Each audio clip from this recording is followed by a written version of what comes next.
Hi, everyone. How are you doing? Welcome back to another episode of The Culture Zone. And I am so happy to have this very special guest with us here today. His name is Audrey McLean. Audrey, as you hear him speak, you will hear a different accent to mine. Of course, he is born and raised in Jamaica, and he has a wealth of experience, a wealth of knowledge. I am going to let him have an opportunity to tell you a bit about himself as well.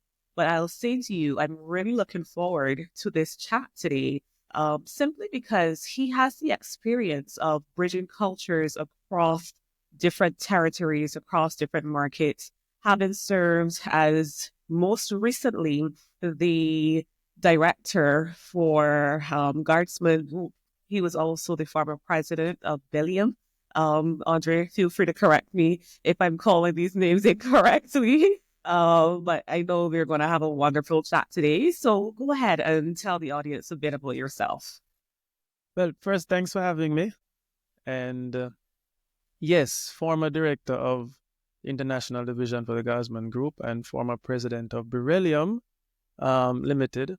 Um, Pretty much the dominant cash management and security company throughout the region. We spanned across about 9 different countries in multiple different disciplines as well. But I like to call myself a Caribbean man. I know I'm born and raised in Jamaica, but I've spent quite a bit of time living in other Caribbean territories. And father of one, which is more important. And I think I spend most of my time trying to be a sportsman, right? The knees are maybe not so good anymore, but still we try, right? So being as rounded as possible has really helped in terms of integrating into all these different societies, right on topic to what you want to discuss today. Yeah.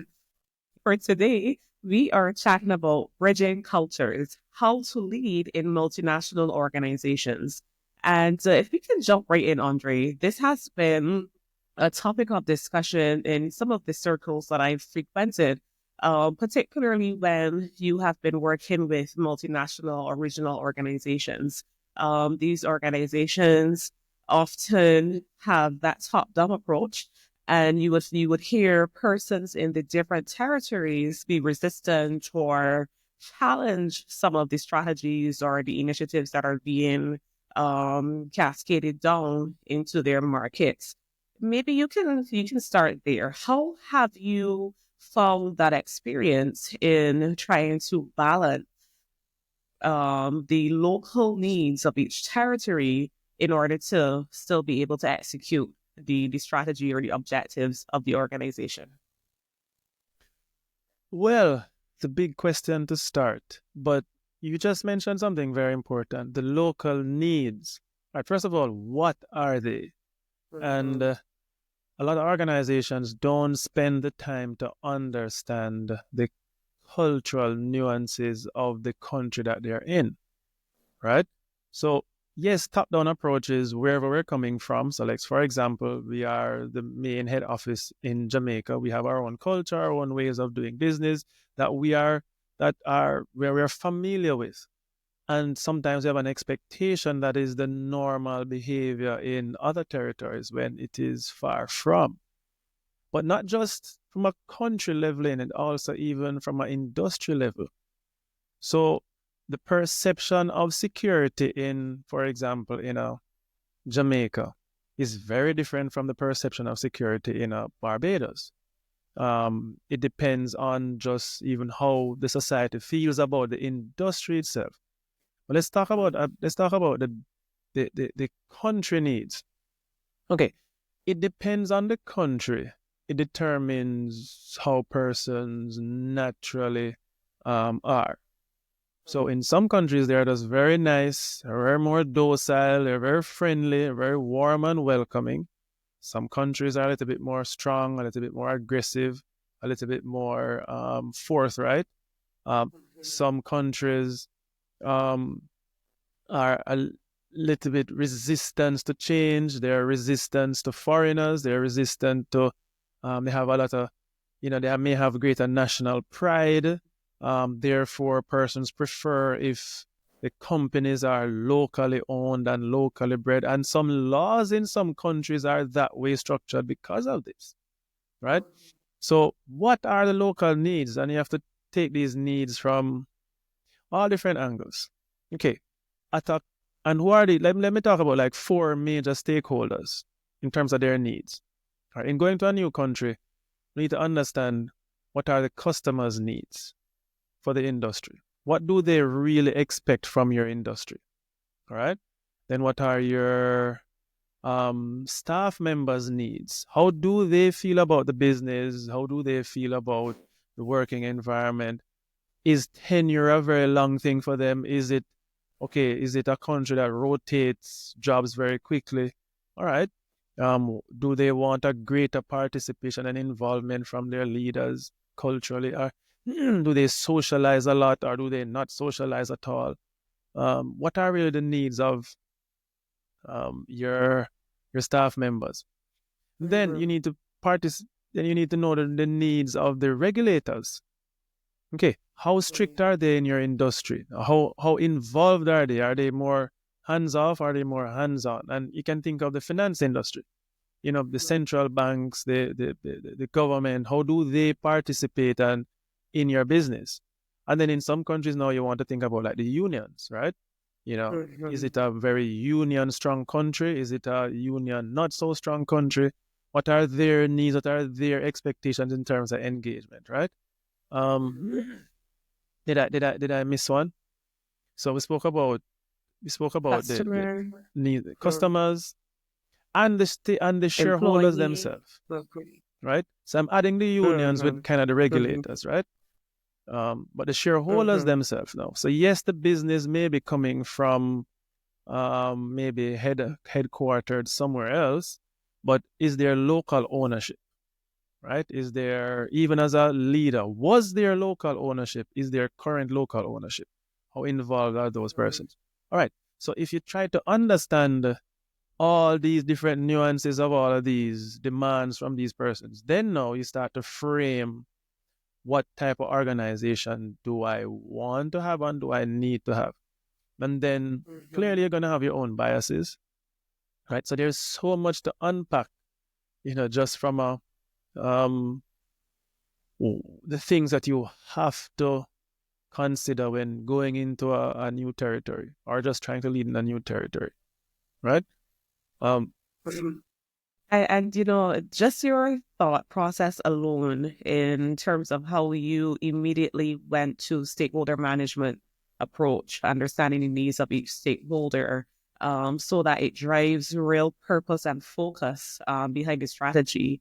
How would you encourage those who are listening, who um, finally, identified, okay, perhaps I shouldn't just create an overarching strategy, but I need to understand what will inform that strategy. How would you then coach them into ensuring that there is still some level of congruence or some level of continuity across the territories that positions the corporate or the group brand of the organization or the group culture of an mhm. organization? Okay, so there's group brand and group culture. All right. But again, you know, your mission and your values are need to be clearly defined, right? But and your business processes need to be clearly defined, right? If you're going to a territory, you don't want to go into somewhere that you are not necessarily a subject matter expert, right? Unless it's a direct shareholdership that you just basically want to participate in the ownership structure. But if you want to participate in the strategy and you want to have an overall group structure, then somebody must take the lead, right? And it must take the lead from this is how we do what we do in terms of process and efficiency, right? And process includes the people. So therefore, the level of skill, level of training that is required to meet those standards, now you need to invest in it significantly, right? Um, but again, I think I still refer back to spending that time and that due diligence in understanding who you are employing, who you are serving, right? And that due diligence, a lot of organizations, they look at the balance sheet and the profit and loss statements and say, but this company looks like it can work. And if I tweak here or there, then I can make it break even, or I can bring new innovation to the territory, right? There's a lot of time in analyzing the numbers and the business, I would say the business plan. You don't spend enough time like living in territory. You know, going and speaking to the janitors, go and speaking to the regular staff, go and speaking to the customers, doing that due diligence to understand really what do people expect, and where are they in their own business journey. So yes, we're going to bring technology and innovation into the country, and we are highly efficient where we are, but it is not necessarily that where you're going they are less efficient. It is just basically what is required. Maybe you're dealing with a populace that is resistant to change. Maybe you're dealing with a regular staff that have not been brought into technology. Or it could even be the opposite, where you yourself are more casual. You like to have more engaging parties when there's a country that is let's get it straight, like get straight to the point, right? So again, ensuring that your overall strategy is clear. You want to look like you bring something to the table, right? So while you're doing all your due diligence, you want to present an image of we can do this well. However, in your communication now, which is where I think 90% of us fail, we are not going into a territory or a new environment and say we do this well better than you.